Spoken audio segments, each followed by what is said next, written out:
On the coldest Christmas morning the Wyoming plains had seen in years, the wind pushed across the snow like a living thing, howling through the crooked pine trees that lined the Dawson Ranch, while inside the battered old barn a cowboy named Luke Carver tended to a dying ember of a fire, unaware that fate was about to change his life forever, because he'd come out here only to escape the echoing silence of a home that had known too much loss. First his wife 2 winters ago, then their unborn child who never got the chance to take a breath, and since then Luke had spoken more to the horses than to another living soul, moving through life with a quiet loneliness that pinned itself to his chest like iron, until that morning when he heard it, the soft, trembling cry of a toddler carried on the wind like a ghost. Luke froze, his gloved hand hovering above a stack of hay, his breath snagging in his throat as the cry came again, this time clearer, desperate, fearful, and undeniably real, and without thinking he pushed the barn doors open and stepped into the blizzard,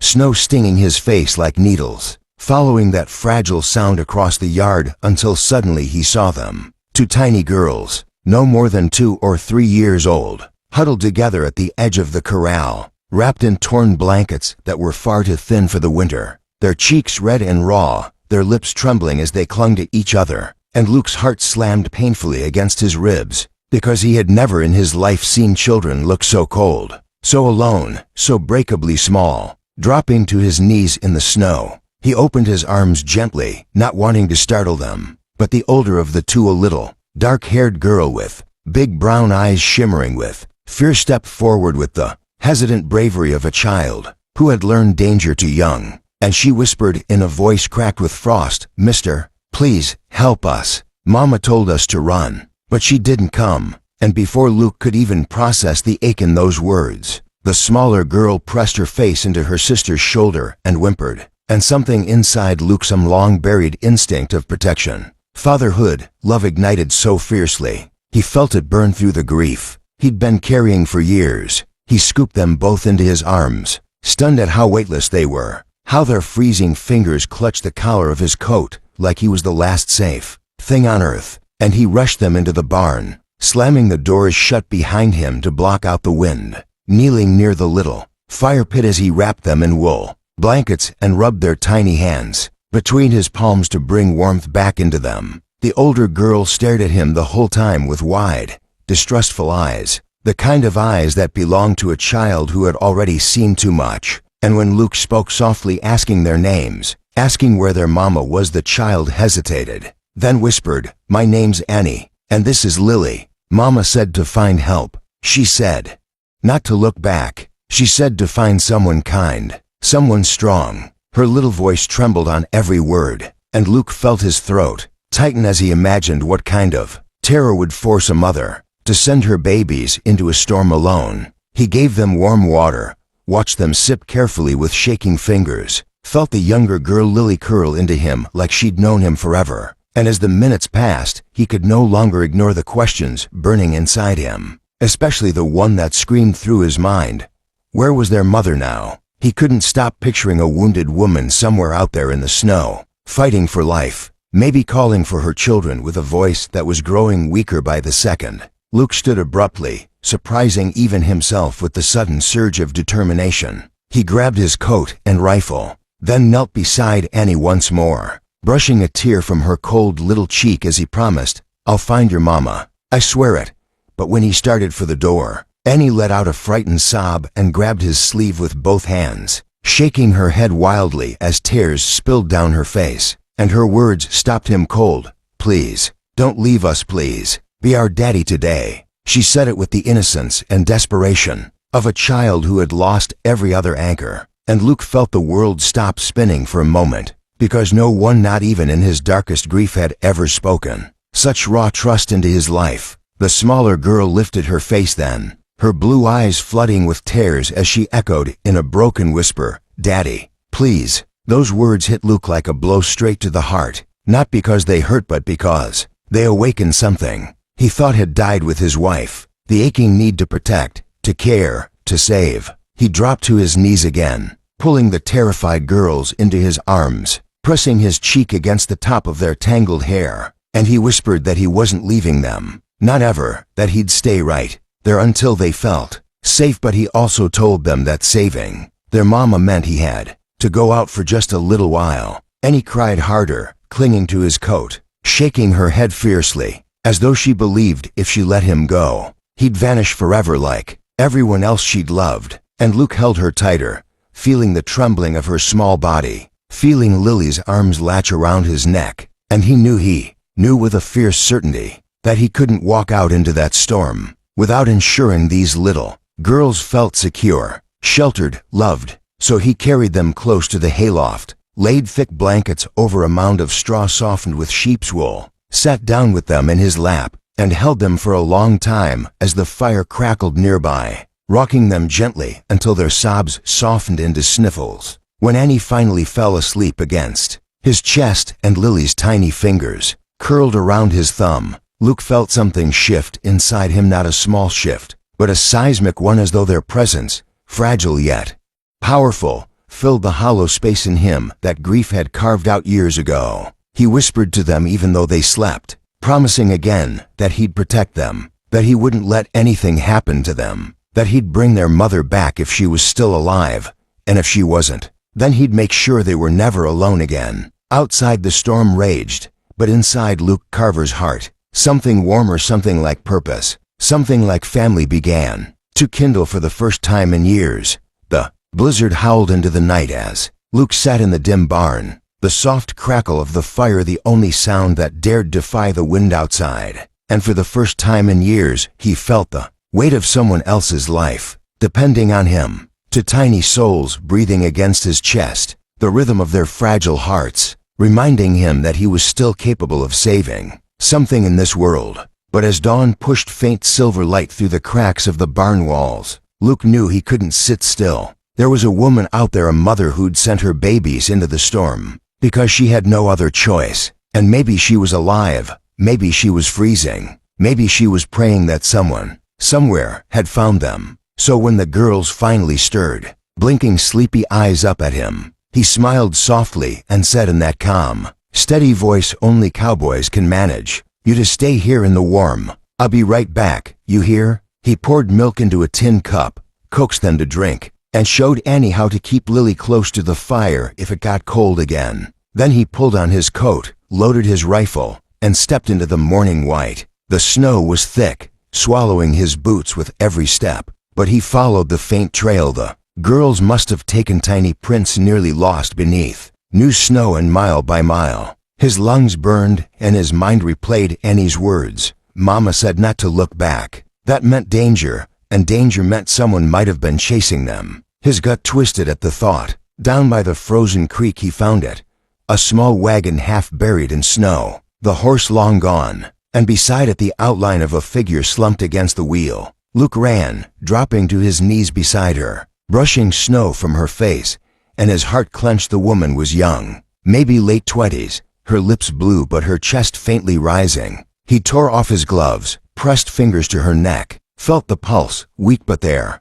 "Hold on, ma'am," he muttered, wrapping her in his coat. She was light as air when he lifted her, the smell of smoke and fear clinging to her hair, and though his muscles screamed with the strain, he pushed through the storm, back toward the barn, whispering to her that her babies were safe, that they were waiting, that Christmas morning wasn't going to take her too. When he finally staggered through the barn doors, the girls gasped, "Mama," and ran to her as Luke laid her down on the blankets near the fire. The woman's eyes fluttered open, and tears spilled over her frozen lashes as she saw her daughters. "Annie, Lily," she croaked, her voice breaking like brittle glass. Luke crouched beside her, rubbing her hands, feeding her warm water by the spoonful, and for the next few hours he did everything he could tend to fever, wrapped her in sheepskin, boiled snow for water. The woman's breathing steadied little by little, and when she finally looked at him properly, her voice came out rough but full of gratitude. You saved them." Luke shook his head. "They saved me, ma'am." She tried to smile, but tears came instead, and when the girls cuddled against her, whispering that this nice cowboy had promised to be their daddy today, the woman gave a weak laugh that broke Luke's heart in half. They said that," she whispered, and Luke, suddenly flustered, nodded, looking away into the fire. But she didn't take offense. Instead she touched his wrist gently and said, then you've already done more than most men ever would. Hours later, when the storm finally broke and sunlight poured across the snow, Luke learned her name was Clara Dawson, widow of a railroad worker who died in a fire back east. She'd been traveling west with the girls, hoping to find her brother's homestead near Casper, when her wagon wheel broke and outlaws found her first. They took everything, she said softly, her eyes distant. I hid the girls and ran the other way. Luke listened without interrupting, jaw tight, anger simmering under his calm. He'd seen the work of outlaws before, men who preyed on the lost and the poor, and the thought of those cowards, hunting a woman and her children, filled him with a heat that made his hands shake. You don't need to talk anymore, he said gently. You're safe now. But inside, a plan was already forming. Over the next 2 days, Luke kept them close, tending Clara's fever, cooking simple meals, teaching the girls to feed the horses and throw hay, and he followed him everywhere, holding his hand like she'd decided he was already part of their family, while little Lily trailed behind with her doll, giggling whenever Luke pretended to trip over her. And though he told himself it was just until Clara was strong enough to leave, he couldn't ignore how right it felt. The sound of laughter echoing through the barn again, the smell of stew on the stove, the tiny boots lined up by the door. On the third night, as the snow fell softly and the world outside seemed finally at peace, Clara came to him by the fire. Her cheeks were pale, but her eyes glowed with a quiet strength that hadn't been there before. You've done more than you should have, she said, voice low, and I don't even know your story. Luke stared into the flames for a long time before answering. Ain't much of one.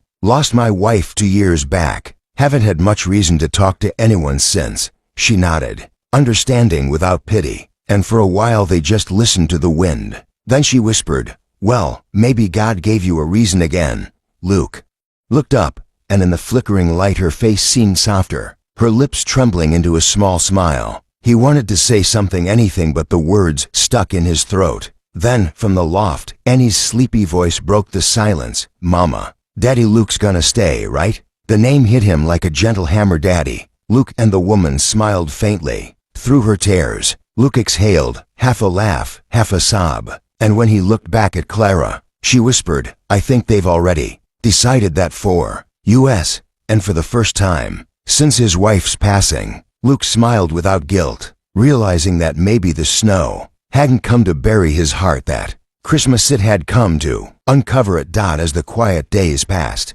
after the storm, the ranch slowly transformed from a lonely stretch of land into a place where life breathed. Again, children's laughter bouncing off old wooden beams, the soft humming of a mother calming her daughters, and the steady footsteps of a cowboy, rediscovering what it meant to have purpose. And though Luke kept telling himself they were only staying until Clara regained her strength, each sunrise made that promise harder to hold on to, because every morning Annie ran to him with her arms open wide, shouting, Daddy Luke, like she'd been doing it all her life, and Lily clung to his leg with her soft, sleepy giggle, and the way Clara watched him with grateful, steady eyes stirred something so deep inside him he could barely breathe. Still, Luke was a man who'd learned the hard way that joy was fragile, that life could snatch it away without warning, so he kept his heart guarded. Even when Clara insisted on helping with chores, insisting she needed to stand on her own 2 feet, brushing off her weakness with stubborn determination, even though she swayed sometimes when she walked and Luke had to steady her with a gentle hand on her waist, which always made them both fall into a silence filled with something electric and unspoken. One evening, as the sky turned gold and pink at sunset, Luke saddled a mare and told Clara he'd show her how to ride again, wanting her to build strength, but also wanting, if he was honest, to see that spark of confidence light up her face again. She hesitated at first, but when he lifted her onto the saddle, the warmth in her shy smile made his chest tighten. With the girls bundled together watching from a haystack, Luke walked beside Clara, guiding the horse slowly around the corral, the winter light casting halos around them. I didn't think I'd ever feel safe again, Clara whispered, voice trembling just enough to break him. Luke swallowed hard, his hand brushing her boot as he steadied her stirrup. You're safe here. So are they. She nodded, eyes glistening, and for a long moment neither spoke. But that peace shattered the next morning when Luke found tracks in the snow, fresh ones leading toward the eastern ridge. Boot prints too large to be his and too deliberate to be travelers. His gut clenched. Outlaws, the same. Once Clara had fled. Fear shot through him, cold and sharp, because now they weren't just wandering, they were looking. He returned to the barn with careful steps, forcing his expression calm so he wouldn't alarm Clara or the girls. Clara noticed anyway. "What is it?" she whispered, clutching Lily tighter. Luke didn't lie. "Someone's been out there. Might be the same men." Her face drained of color. Annie pressed close to her mother, eyes wide, whispering, "Are they coming back?" Luke knelt in front of her, lifting her chin gently. "Not while I'm here, I promise." But even as he said the words, a silent vow burned in him. They weren't going to run, not this time. He'd spent too many years hiding from his own pain. He wasn't about to let these girls grow up running from theirs. That night, after the girls fell asleep, Clara approached Luke by the fire, her fingers trembling as she twisted the hem of her dress. "You didn't have to take us in," she murmured, eyes shining with gratitude and fear all tangled together. "I don't know how to repay what you've done." Luke shook his head slowly, meeting her gaze with unexpected tenderness. "You don't owe me a thing," she exhaled shakily, stepping closer. "But you've given my children something. I thought they'd lost forever a man they could trust." Luke felt the words strike deep. He opened his mouth to say something he didn't know what, but then Clara stepped into him, her hand brushing his chest before she quickly pulled away as though flustered by her own boldness. "I'm sorry," she whispered, embarrassed. Luke gently took her hand before she could retreat, his thumb brushing the back of her trembling fingers. "You don't have to be sorry for reaching out," he murmured, voice rough with emotion he'd buried for years. For a moment, the world held still around them. Clara looked up at him with aching hope, her breath soft and warm against the winter air, and Luke felt a surge of something powerful, protective, tender, terrifying in its intensity sweep through him. But before either of them could take the moment further, the distant echo of a horse's whinny tore through the night, sharp and wrong, and Luke's entire body tensed. He dropped Clara's hand gently, grabbed his rifle, and moved to the doorway, scanning the darkness beyond the barn. Somewhere out there, danger lurked. He could feel it like a heartbeat. Clara stepped beside him, her face pale but resolute. "What do we do?" Luke didn't hesitate. "We protect this family." The word family hung between them, heavy and true. Clara swallowed hard, tears shining in her eyes, but this time, they weren't only tears of fear. As Luke barred the barn doors and banked the fire to a faint glow, the final thought that crossed his mind before the long night ahead was simple but undeniable. He would die before he let anything happen to Clara or the girls. They had come into his life on a stormy Christmas morning like a miracle he never asked for, but now he knew deep in his soul that he was prepared to fight for them, to keep them, to be the man those little girls had begged him to be. And as he settled near the doors with his rifle across his lap, ready for whatever the coming dawn would bring, Luke Carver understood with absolute clarity that his life would never again belong only to himself. It belonged to them now, and he was willing to face hell itself to keep them safe. As dawn crept over the ranch, a thin red line of light broke across the snow, and Luke, who had not slept a moment, heard the crunch of boots outside, slow and predatory, the sound of the outlaws who had followed Clara's tracks at last. And he rose with his rifle steady, every muscle tense as the barn doors shook from a heavy knock. A voice sneering, "We know the woman's in there." "Cowboy, hand her over." Luke stepped forward with a calm fierceness that didn't match the pounding of his heart, shouting back that they needed to leave before he put them in the ground. And before the outlaw leader could answer, a single shot cracked through the cold air, splintering wood near Luke's head. Chaos erupted, Clara screaming for the girls to stay down, Annie and Lily clinging to her with trembling hands.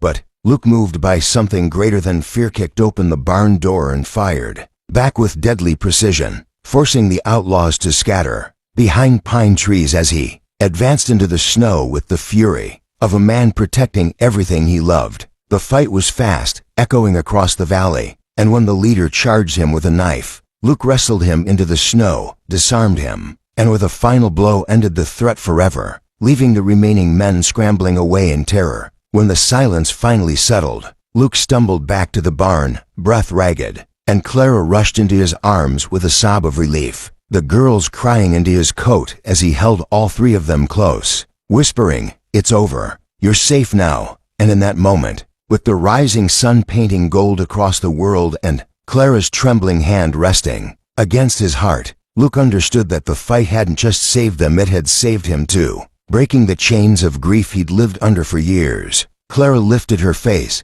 eyes shining with gratitude deeper than words, and whispered, "Luke, we don't want to leave. Not ever." Annie tugged his sleeve with her little hand and said with childlike certainty, "Daddy Luke, can we stay forever?" And for the first time, Luke didn't hesitate, didn't doubt, didn't fear. He smiled through tears he didn't hide and answered, "You already belong here. All of you." That Christmas evening, with a warm fire crackling, stockings Clara had sewn hanging on the wall, and the girls giggling as Luke carried them on his shoulders, the Carver Dawson family was born not through blood, but through courage, kindness, and a miracle, carried on a winter storm. And as Clara leaned her head on Luke's shoulder while the girls slept curled between them, she whispered the words that sealed their new life forever. "Thank you for being the father they asked for, and the man we prayed for." Luke kissed her forehead gently, feeling whole for the first time in years, and answered, "Thank you for coming into my life." And so, on that Christmas that began with fear and ended with family, the cowboy who had once lived alone finally found the home his heart had been searching for and saved them forever, just as they had saved him.